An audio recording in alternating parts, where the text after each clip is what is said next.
Welcome back to another episode of Rock Boys Football. Some breaking news and some really big news if you're a UCLA Bruin fan, as Kyle Ford, the former top 50 player nationally in the 2019 class, has committed to Coach Kelly in the UCLA Bruins.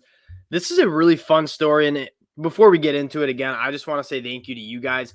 Talking roster building at the collegiate level has been something kind of crazy to talk about, how crazy this transfer portal has been. But it's truly been a blast, and the support you guys have shown truly means a lot. So if you do enjoy the content, consider subscribing to the channel. We appreciate it. I love making these videos. I could talk college football all day, but what makes these videos so special is talking ball with you guys in the comment section, talking with the fans. It's awesome. We appreciate the support, and if you do enjoy it, consider supporting the boys, subscribing to the channel. Let's get into Kyle Ford, and there is a lot to like it. And obviously, the first thing that jumps out of you is the NFL level frame that he has and kind of why he was such a highly touted dude out of high school. 6'2", 220 pounds coming out of high school. We talk about players hitting the portal, and there's a lot of different reasons for players hitting the portal. I'm going to close out this ad because that's just simply going to distract me.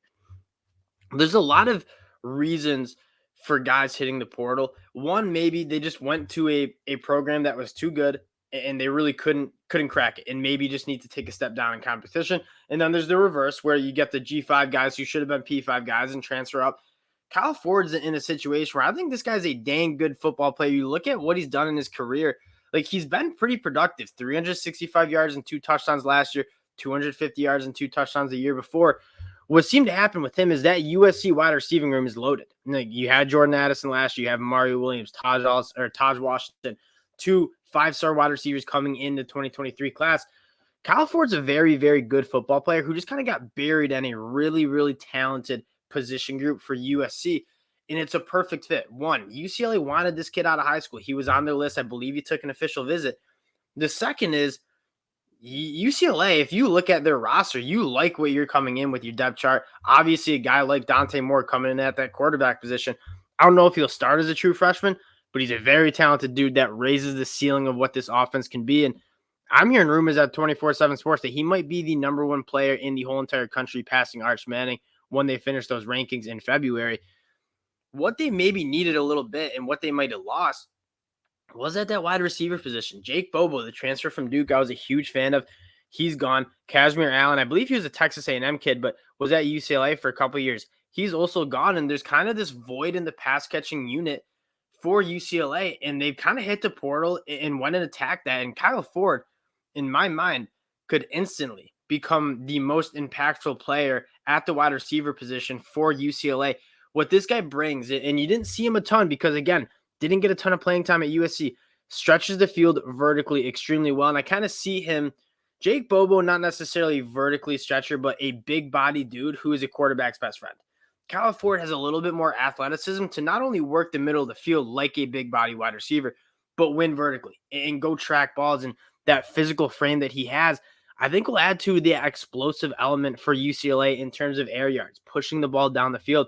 Kyle Ford, a very good get, who, again, I think is a good player, just didn't get enough time at USC to kind of show what he's made out of. Now, there's one thing to be excited about one player. UCLA, quietly on the West Coast, is building and getting a lot of really talented dudes through the transfer portal. And you got to start with it just at the high school level. Getting a guy like Dante Moore, that he's a special talent.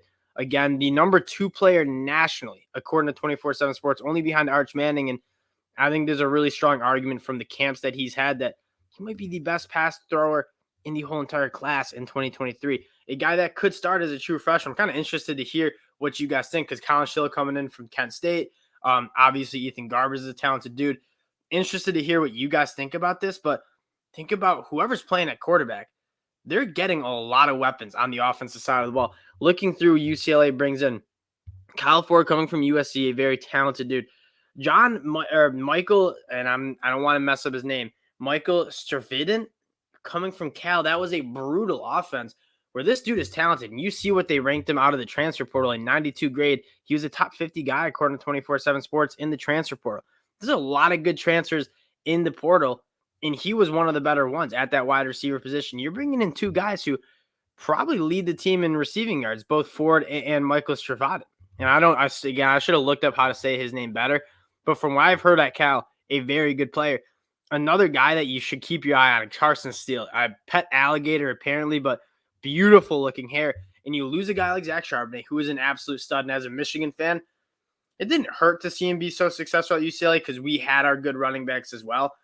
But he kind of got away. And he's an absolute stud. And replacing a running back like Zach Charbonnet, who I think I'll have as a top 5 running back in the 2023 NFL draft class, hurts. Carson Steele's a guy that I think could play a role in doing that.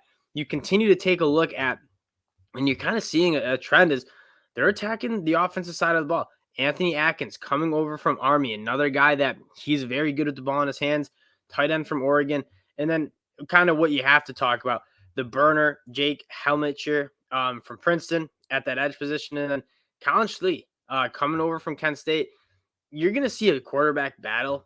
I'm personally in the camp where I want to see Dante Moore right away. From what I saw him in the Under Armour All-American Bowl, not the Under Armour one, the regular All-American Bowl in Texas, was an absolute dog. Like, we haven't seen a quarterback play that well in the All-American game in a very long time. I'd be lying if, as a fan, especially as a Michigan fan, who Dante Moore is going to come to Michigan, I want to see him on the field, and I want to see him on the field early. Coach Kelly is one of the best offensive-minded head coaches in the whole entire country, and he's got one of the most talented quarterbacks in the whole entire country at the helm. And he's surrounding him with some talent that I think you saw Brian Kelly look at. I just called him Brian Kelly. Chip Kelly. You saw Chip Kelly look at that UCLA roster and say, what do we need to address? It looks like the wide receiver position. And he goes out and attacks it. And he gets 2 guys from the Pac-12. So you're taking players from the Pac-12, your competitors, and putting them on your team. This is going to be a really fun offense to watch. And again, there's not been more impressive offenses. You obviously lose a guy like DTR, but in terms of a balanced attack, they ran the ball extremely well, and they threw the ball extremely well. Dante Moore, probably more of a distributor as opposed to a runner. He can extend plays with his legs, but he's going to hurt you from the pocket. I can't wait to see what this UCLA offense looks. Adding some new weapons who Kyle Ford, I think, is more talented than any wide receiver on that UCLA offense last year. Very excited to see how this one plays out. Again, if you guys do enjoy the content, I wanted to keep it short, but did want to get on top of this because Kyle Ford was one of the last real top-tier wide receivers in the transfer portal. UCLA gets it done. We appreciate you guys checking us out. If you do enjoy the content, consider subscribing to the channel. We appreciate you guys, and we'll talk to y'all later.